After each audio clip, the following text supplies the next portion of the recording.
Hey soccer friends, I just want to give a shout out to our partner, Team Player. They are changing the game on how you find the perfect soccer team for your player. Parents, this means no more endless social media scrolling to find information on teams. With Team Player, everything you need to know is just a few clicks away. It's simple, straightforward, and lets you find the best coach and team for your player without any of the usual headaches.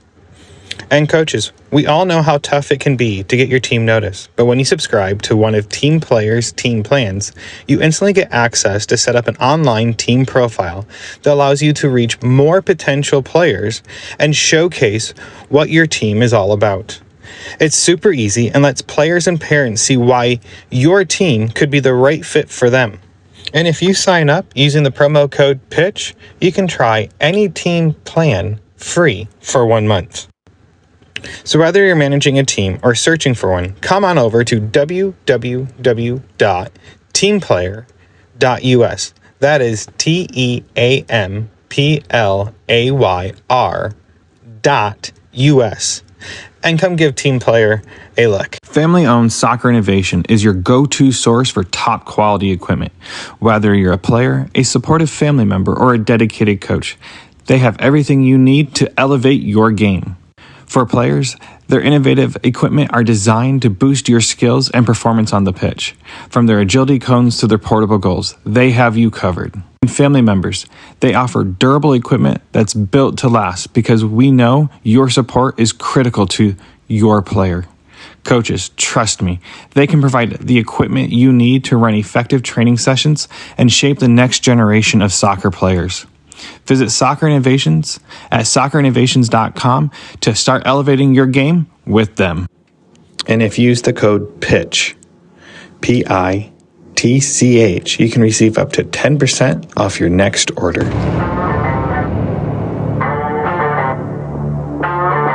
Hello and welcome back to Chat by the Pitch. This is Ian Babcock, your host. This week I have part 2 with Dan Abraham. I'm sorry to break it up in 2 parts. I just think 40 minutes is a great time to be listening, and it's not too long. So this part is part 2 with the rest of what we were talking about. Once again, either this part or the next episode, I say a curse word. I am sorry. I say it twice, but I'm not going to reveal too much more. So let's start this chat and head to the pitch.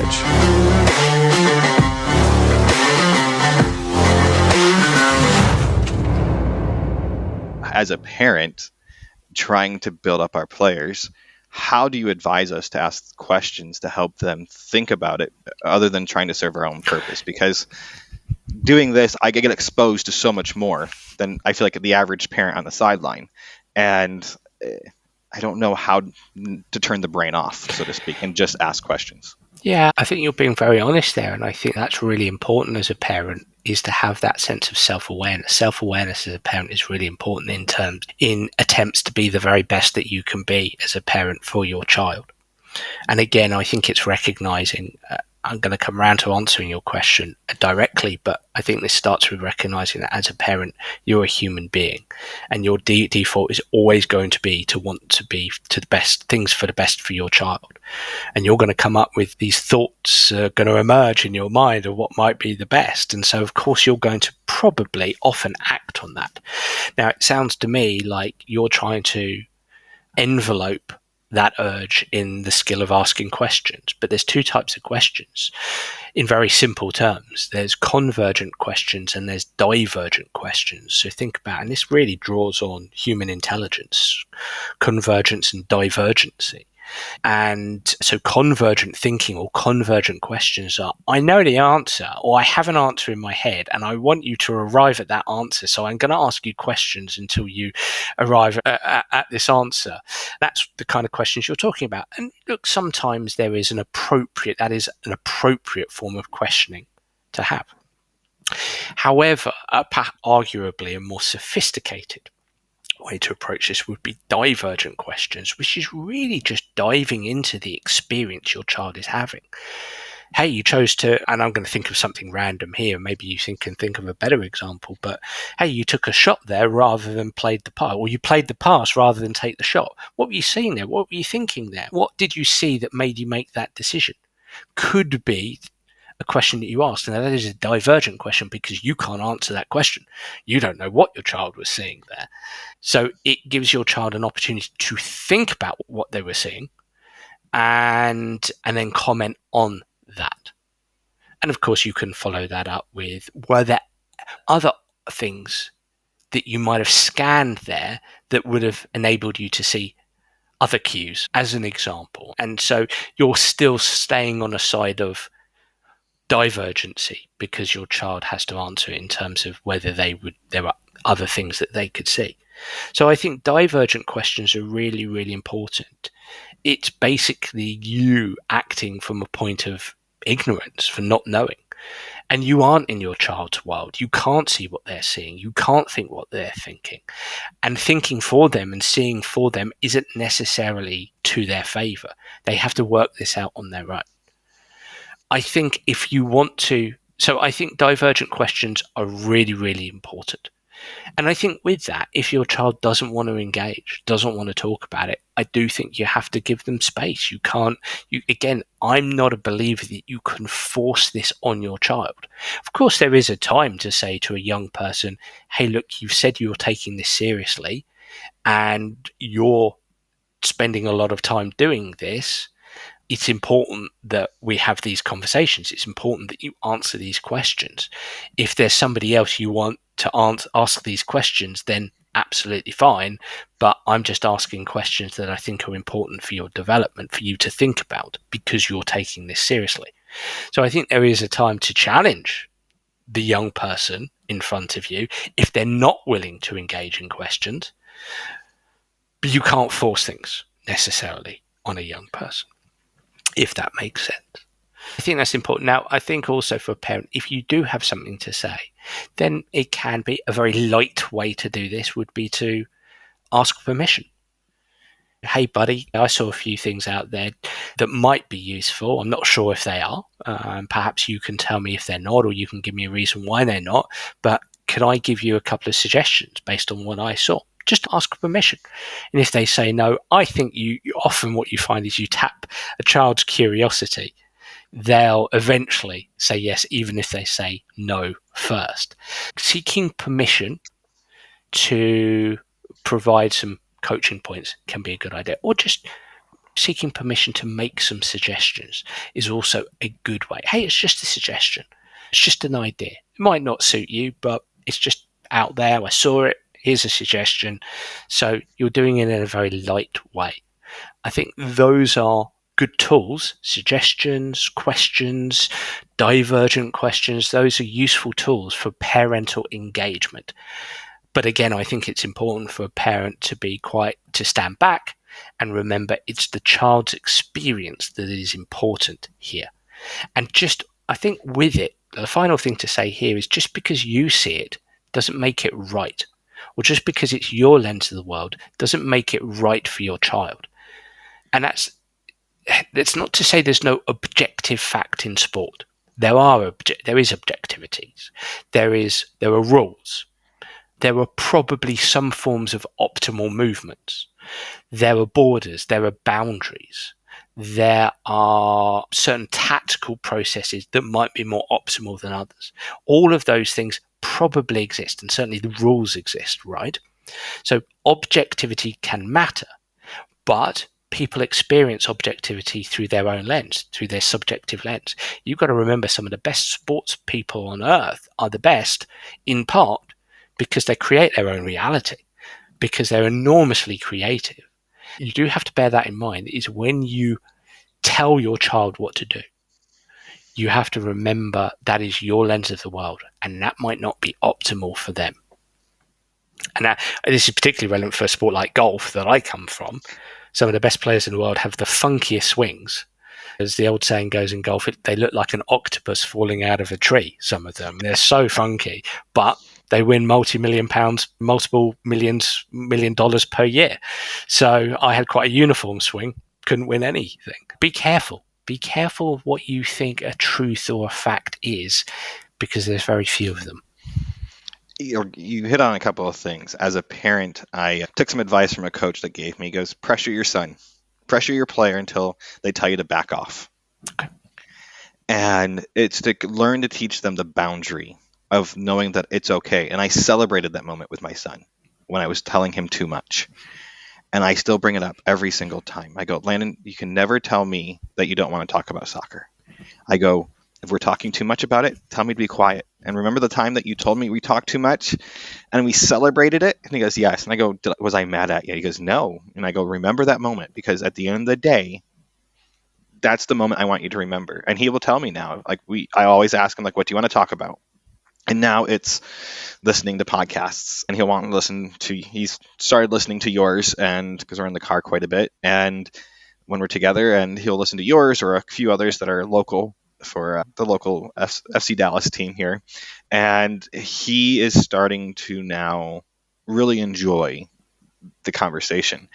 But you touched on something that I think is very important. It's the creativity. And I think when we are raising our players and going back to that, I can never pronounce it, bio, psycho, and social side of everything, it is a thing that we have to think about when we're trying to develop our players as parents. Because at the end of the day, I think the big thing that I think helps my son now, and it didn't work well the first few times, but it's going over, and I would like you to talk about it. I know it's in your book, and if it's in chapter 4 through 6 is where you can get this in his Soccer Tough book. I wish I actually had a physical copy. I've listened to this book probably a dozen times now, audiobook. And to me, these are the chapters that hit me the most as a parent. And it talks about creating a mental script. Yep. We as parents destroy this mental script. I don't want to hear, unless you're one of these phenomenal parents that are, I hate to use the word unicorn out there, that truly understand this side of the game. But we destroy our kids' mental script they have of themselves. And the other side of this is the game face. And you talk heavily about this. I've gone through, I can't tell you how many screenshots I have gone through last night looking at things I've screenshotted from your site that all relate to these two topics. And to me as a parent, these two, even my 6-year-old daughter wants to do one because I'm doing one with my son. And we make her pick out her 3 items that she wants to focus on during her game and what's important to her. And I know they aren't supposed to be specific, like keeping your hands up. You talked about that in the book. Or it is more of, like I use the word aggression with my son. You need to go out there and be aggressive. And so I have him break down what that means to him and communicate on the pitch. So now, like he picked his tiger for his game face. And I just yell tiger on the sideline. That's all I tell him. I don't yell anything else at him. And he knows exactly what I'm saying. And for the longest time, we always had sayings. BG is take your anger out on the ball on the ground. I would yell BG. He knew exactly what I was saying. He was angry. Go take it out on the ball on the ground. These were simple little things. Or please. I'll have to put an expletive on this episode. You practice like shit. You play like shit. And we came to an understanding. We use curse words every now and then to enforce the importance of it in our home. And that is something that I told him. I'll just yell, please. And he knows exactly what I'm saying. Like, I don't need to have him be thinking of anything. And he really appreciates it because it's not embarrassing. It's just words. And they don't mean much to anyone else. Yep. But now I just yell tiger because that just covers it all. And these are the things that, as a parent, trying to elevate my player to be the best Landon he can be. And my daughter, I have some things I yell to her.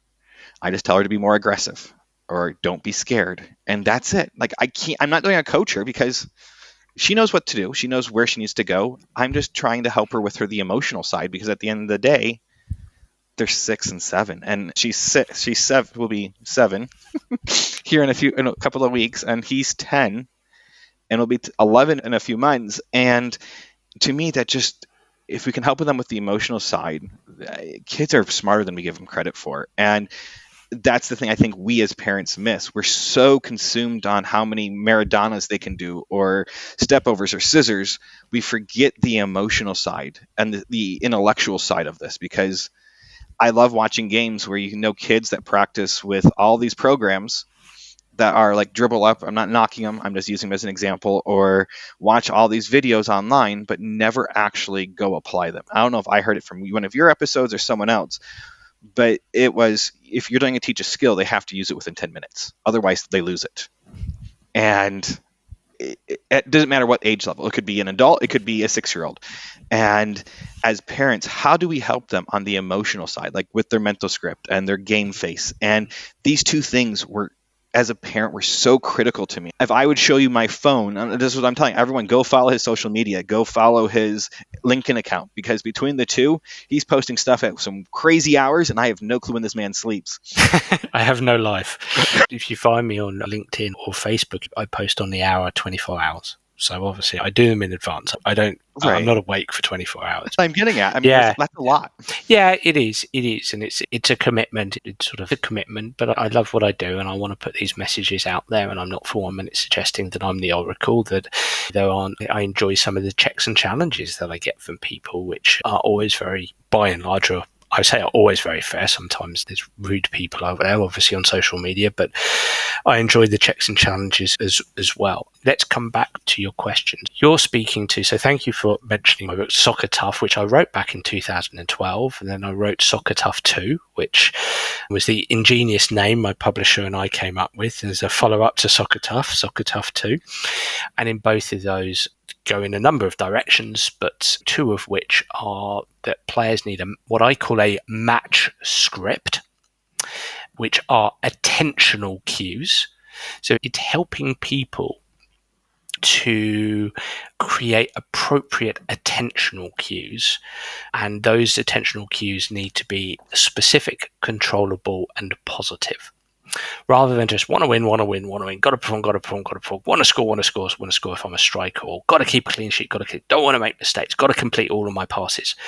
It's actually inviting people to develop the ability to write a match script with specific, controllable, positive plays in their script that make up their cues. And I invite people to have sort of 2 to 3 attentional cues. So that's the first thing there. And that aligns itself nicely with sports psychology theory. There's a theory called achievement goal theory that draws back to your let's stop focusing too much on winning. What we know now is the best. They do want to perform well. Of course they want to perform well, but they have a very, what we call high task orientation. So that's the posh term for basic. They're focused on their actions that are really specific, that they can control, or at least get really close to controlling. And they're focusing on what they want to do rather than what they don't want to do. So that's a match script. And then there's a game face. And I think the game face is the most powerful mental technique that I've devised over the years. And it draws on a number of psychological theory and a number of research articles. And a game face is essentially, well, it's multiple things actually. It's your competitive persona. It's your optimal or your best mental state. It's an attitudinal guide. It's like a behavioral blueprint. It can be considered as a confidence template, and it can be considered as a physical optimizer. So that's what a game face is. And I will give you, I love the fact that listening to what you said, it sounds like your son has a game face of aggressive vocal tiger, because you mentioned aggressive and you talked about wanting to communicate or needing to communicate, and then tiger's important. So aggressive vocal tiger. A game face consists of a couple of action-based words. Action words are important because, as the name suggests, they mediate actions. They're adjectives that mediate nouns. So action-based words: alert, alive, lively, relentless, focused, calm, cool, relaxed, aggressive, assertive, and so on and so forth. Athletic. Action-based words combined with either a model player or a concept, like an animal. So I say a concept, but usually people pick animals like a lion or a leopard or a cheetah.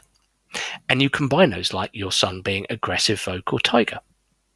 I work with one of the best strikers in the Premier League.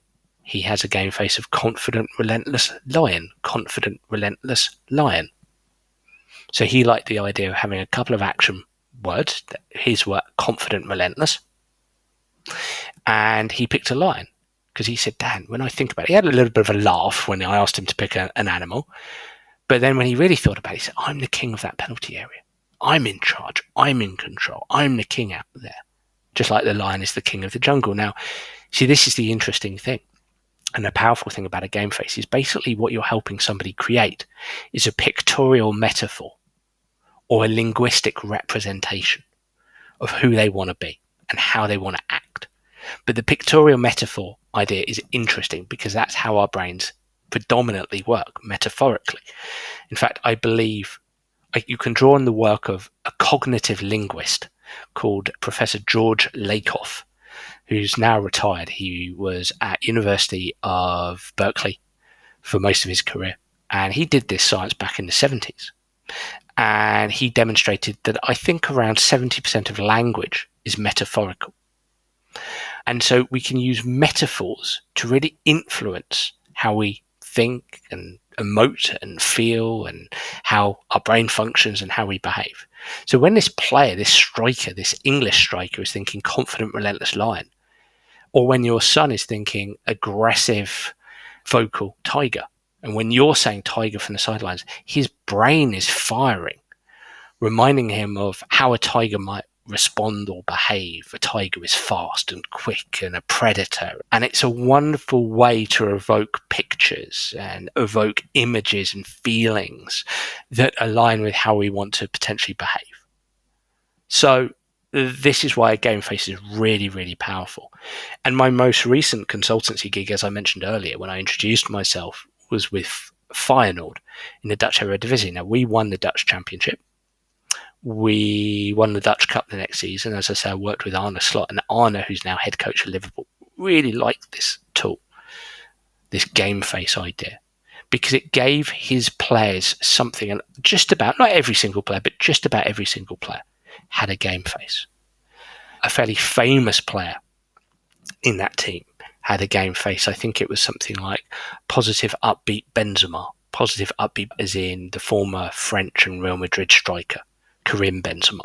He was World Player of the Year one year, won the Ballon d'Or. So even the best players in the world like to pick model players. They appreciate their contemporaries. And why the model player works so well is because it's to do with social learning. That's how we learn about so many things. That's how we pick up so many skills, is we socially learn. So incorporating a player, like I work with somebody who's a professional player and he has a game face. What's his game face? Positive, relentless Terry, as in John Terry, the former Chelsea centre-back. Positive, relentless Terry. Because John Terry, for him, evokes that image of assertiveness and aggressiveness and getting to the ball first and winning the 50-50 and being in charge of that penalty area. So a game face is this pictorial metaphor, linguistic representation. It's so powerful. And it's wonderful to hear that you're utilizing this because, again, and as you said, you got to a place now where you can just say tiger and that evokes so many pictures and feelings in your son's mind that helps him to manage himself. And that's very, very powerful for a child, because what we know about children is, as I said, they have a child's brain. And so the emotional side of things is very challenging to manage for them. And so with these little tools, action-based words, model players, animals, concepts, having a match script, all of these things serve to be able to help them self-regulate, self-control, self-manage. And that's absolutely critical. It's about taking their mind away from gotta win, gotta perform, to I'm going to go out and have so much fun being aggressive, vocal tiger. What does that look like? What does that feel like? I'm going to go out in every activity and be aggressive, vocal tiger, non-stop. Nothing and no one's going to take me away from that. But fun and enjoyment have to be at the heart of that. I'm going to love every second and every action moving aggressive tiger. That's who I am. That's what I do. So you see how we can construct a world. We can construct a world in that way. And that's what I do as a psychologist, is I help players construct a world. And just one more thing to add here, and this comes back to almost the very thing you want me to emphasize throughout this podcast, which is this idea of worrying less about winning. I can assure parents out there listening in that even at the very highest level, whether that's the Premier League footballers, whether it's the NBA basketball players, whether it's the NFL American football players, whether it's the Olympians that you would have seen in Paris over the summer, the vast majority of the psychology of the work that they're doing, and these days, the vast majority of these players do engage in sports psychology in some shape or form. The vast majority of them are now able to flex their mind away from winning and away from gotta perform, and more onto much more sophisticated processes that enable them to focus correctly, to pay attention and stay connected to the game, that enable them to manage their emotions and stay at the right level of intensity, that enable them to stay on the front foot and play brave and creative and risk-taking, but still keep to the game plan. These people are engaging in sports psychology and they're learning about getting away from winning in order to serve their capacity to be on a winning side. You got me thinking. On Friday, you posted something about on LinkedIn. It was performance accomplishments, efficacious learning, verbal engagement, and emotional state. And you're talking about how these players can, and it's like this little diagram, looks like a spaceship. And that's what came to mind. Was reading that from this past week on Friday, and here you're talking about kind of the same thing. At the end, it's the behavior and performance that comes out. It's the end product of it all. And I think we as parents and trying to help our players, and even coaches trying to help the players in front of them, I think we tend to forget all those underlining factors. Well, can I just, before you go on to the next one, if I may interject, that post was based on Professor Albert Bandura's self-efficacy theory. Self-efficacy is situational self-confidence. Self-confidence is dominated by four things. There's more, but let's call it four things: past experience, verbal persuasion, vicarious experiences in seeing others do it, and emotional experiences. And this theory, so he died a couple of years ago as a nonagerian, so he got into his 90s, and he was an incredible psychologist, one of the leading what we would call 20th century psychologists out there, although he only passed away a couple of years ago. And he worked on this theory for 50 years, but this was 1967 that he formulated this. So this is going back 60 years, right? This is not new. So this is out there, this stuff. And this is why I post this stuff, because there's lots of different theories that I can draw on to keep reinforcing, whether it's achievement goal theory or whether it's self-efficacy theory. But these are posh terms wrapped up for the kind of things that we're talking about here. Sorry to interject, but it's really important to say this stuff is out there and has been out there for years. It's just fascinating to me because this is where I've spent my last year. And I interviewed a sports psychologist, one of my first ones, and she talked about she does better when there's no pressure to win. Like, she'll win her competitions when she has no pressure to win. And I think that script has been flipped from over the years. We're seeing it more. Let's take the pressure off winning and focus on, I think you have it in your book. Is it the 3 Fs? Fun, freedom, and focus. Focus. And my son puts that in his mental script right now, is making sure he goes out there and does that, because and I go, which is the most important? And this is my question, is regarding the mental script. You said only 3. I struggle as a parent because you don't want to overload the frontal. You break it down all sciencey. Frontal cortex. Yeah, it's frontal cortex. You don't want to overwhelm it. I try to have him I always try to stop at 3, but he wants to add more, because he has ideas, and he normally ends up with 5. It started with 6, and now we're down to 5, and the goal is to get to 3. But all of them are interrelated. It's trying to build his confidence. And can they do more than 3, or is that the 3 is the magic number, or is it player to player specific? 3 is really based on, there's something called working memory that we have. Working memory is in essence, our mental workspace. So what we can pretty safely say is we can hold about 3 complex chunks of information at any given time, approximately, right? And there's individual differences, of course there is. I think the science back in the 1970s, it was the model by Atkinson and Schifrin, talked about 7 digits plus or minus 2. So it's 7 basic digits, but basically 3 chunks of complex information. And that's why I put it around 3. But look, there's individual differences and there's individual preferences. So if somebody says, I want to have a match script, and here are 5 cues or plays in the match script, that's absolutely fine. No worries at all. And it's not as if a player is going to be thinking of those or computing those at every single point of a game. That's not the point here. But these are prompts that players can utilize to come back to at any given time, where they can instruct themselves or direct themselves or manage themselves at any given time. And the script can be related to strengths, they can be related to things that you're trying to improve, they can be action oriented and technically based or tactically based, they could be physical, they could be mental. So it's quite open. The main thing is that they are as specific as possible, they are as controllable as possible, and they're expressed positively. So those are the main things here.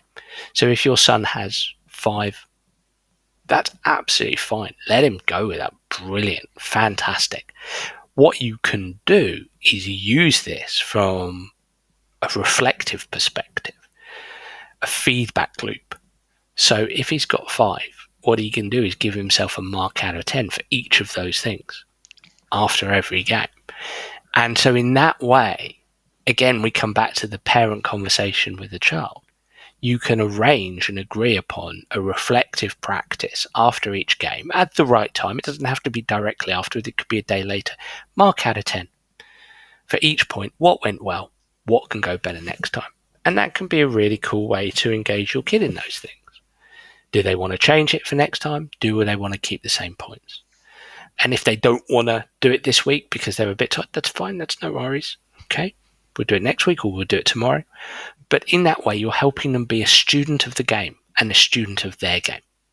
And again, rather than did you win, did you not win, did you perform well, did you not perform well, and rather than here's my bunch of my ideas because I've been watching you and I'm like Jose Mourinho or Emma Hayes, I know the game. It's more, hey, we've got these 5 cues, 3 cues, 4 cues. Let's just let's think about these. I think that's vital. I find it to be important. Yeah, my wife actually said, rate yourself after the game. That's what we'll talk about. And then we won't talk about, he has a notebook, a composition notebook that he keeps it all in now. I'm really using what you put in your book and trying to make him do it. I also do this with him before we go to the car with his mental script. And as a parent, I use this for school also. What's your mental script for school? Like I said, this just does not just apply. You talked about it in your book. You talk about it in your podcast that this is not life lessons just for the sports. It's life lessons. It's corporate as well. I do this in corporate environment. I help people have a game face in corporate environments and a match, and I call it a task script, but it's the same thing. Yep. I can see, and I'm trying to apply this not just to soccer because I'm obsessed with this beautiful game, and that's where my faults are. But my very last question for you, and this can be anyone, but because you've played golf professionally and with your career, who has been the greatest influence for you as a golfer? That's your background. And who's been the greatest influence for you as a sports psychologist? Let me start with sports psychology first, because that's the easiest. Psychology, sorry. Yeah. I'll start with psychology first. That's the easiest. There's an American sports psychologist called Dr. Bob Rotella. Dr. Bob Rotella. And Bob wrote a book. He's written a number of books, but he wrote quite a pioneering book in the mid-90s. I think it was 95 it came out, called Golf is Not a Game of Perfect. It is about golf, but I know for a fact many athletes and coaches across sports picked up this book. And it was the first sports psychology book, I believe, to come along by a mainstream sports psychologist who wrote a book that wasn't an academic text and didn't have any references and didn't allude to academic work. It was narrative, and he obviously got permission from his clients, who were plentiful, to talk about the work he was doing with them. And that's what I based Soccer Tough on, and what I based my books on, is trying to bring this alive for people. So Bob was very much the first person to come along and do that. And whilst I might very respectfully disagree with some of his philosophies and approaches, I would say that he's should be a hero for most of us in sports psychology, because I think he definitely broke down barriers, and that's something I'm continuing to try to do in my career. In golf, wow, that's tough. I don't know. I don't know, I really don't. Because for a long time, I would have said he's a couple of years older than me, but Tiger Woods was so big. I think growing up, my big hero as an Englishman, when I look at my own sport of golf, that it would be somebody called Nick Faldo. Nick Faldo, because he was knighted here, Sir Nick Faldo. He won 6 major championships, and he got to world number 1 for a number of years. And he was world best early 90s.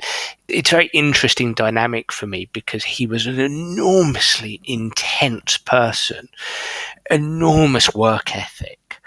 And actually, on the one hand, his approach shaped and helped me, and the other hand, it shaped and hindered me, because I was way too intense about my practice and my golf, and actually that hindered a lot of I would never have been good enough to get into, say, the world's top 500 even. Like, I would not have scratched that surface.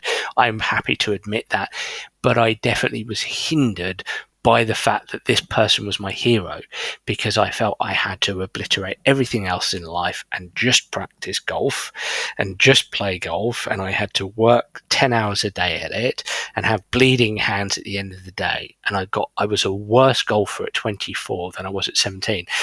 As a consequence of that, so it's quite surprising for me to say this was my hero, but I can't help but it's entrenched within me. He was my hero. And then Tiger came along with his enormous work ethic. And unfortunately, there were other things in his life that perhaps get in the way of him being a hero for many people. But he's a product of his upbringing and background as well. So I think Sir Nick Faldo, Tiger, there's so many interesting athletes out there over the years who you look at and you go, wow, just incredible. But they're human beings. Now, where can we find all of your ways to find you? I know that there's all the social medias, your website. So if you could just share all that information really quickly. Firstly, thank you so much for giving me the opportunity to speak with you today. Honoured and delighted. First and foremost, my website is danabrahams.com. And you can find all the information you need about me if you'd like to get in touch to potentially do some work. I work with anybody who would like to work with me. And my academy can be found on there as well. And you can also find links to my books that link you to all good online retailers like Amazon. I write every day, as we've mentioned. In fact, I write vociferously. I write at least 4 articles a day on LinkedIn. I post every hour on the hour on Facebook, and that's from a small piece to a video, to audio, to something about my podcast, to all kinds of things. So if you find me on LinkedIn, just Dan Abrahams, you'll find me like that. Find me on Facebook at Dan Abrahams Soccer, at Dan Abrahams Soccer. I also have an Instagram account at Dan Abrahams Sport, at Dan Abrahams Sport. And then I actually have a number of X accounts, but the main one would be at Dan Abrahams 77, giving away my age there, year I was born, but at Dan Abrahams 77, where again, I'm very active there as well. And my podcast is The Sport Psych Show. And it's a deep dive. Be warned, it is a deep dive. I speak to professors and academics predominantly, because I think that's an interesting space, that there's lots of great academic work that doesn't see the light of day, that coaches especially would do well to start paying attention to. So we really try to break down some pretty complicated material that I think anybody can absolutely utilize, but it is a case of being patient and patiently making your way through it. So the Sport Psych Show. So that's me. That's all of my links, and thank you so much. Hey everyone, I hope you enjoyed this 2-part series with Dan Abraham. For me as a parent, this is unlimited access to people that can answer my questions that I am struggling with as a parent. And at times we change and ebb and flow, and these conversations get really great and really in depth. And Dan is a plethora of information. His books are phenomenal. His podcast, I absolutely love. It's one of the few that when I get in the car, I know I'm turning it on and I'm listening to at least half an episode or a full episode, depending on my drive. And it's one I would recommend for everyone because there's a lot of different guests. I have my favorites so far, and he has over 300 episodes, and most of them are an hour plus. So let me tell you, when you're busy at work, want something to put on the background, and you want to listen to something, these are great episodes because you can absorb it. And I normally listen to them 2 times, sometimes 3 times, trying to absorb it all. There's so much information he shared in this 2-part series. There's so much information that he does share free. If you go to his LinkedIn, his Facebook, his X account, you will find that he's constantly releasing information, and it's such great information. And I hope you take time to go check him out, check his book out, all that he's doing with this beautiful game that we all love with our kids, but it just doesn't apply to soccer. I take this stuff and take it into work because it works in the office place. It works on the gymnastic mat. It works in your family dynamics. It's just trying to figure it out and trying to figure out how it applies and how to help yourself. So that being said, I hope you check everything that he does out, and I hope you enjoy this week's episode. Hey everyone, if you guys have enjoyed this podcast, have enjoyed what I've been trying to do, the messages that I'm putting out there, please give me some ratings, some stars on all the podcast sites that you listen to this on. Give me a review, share this, share with others. The more I can make this grow, the more I can continue doing this. I'm really trying to make a difference in our soccer community. So I hope you guys have enjoyed all this. And until next time, I'll see you at the pitch.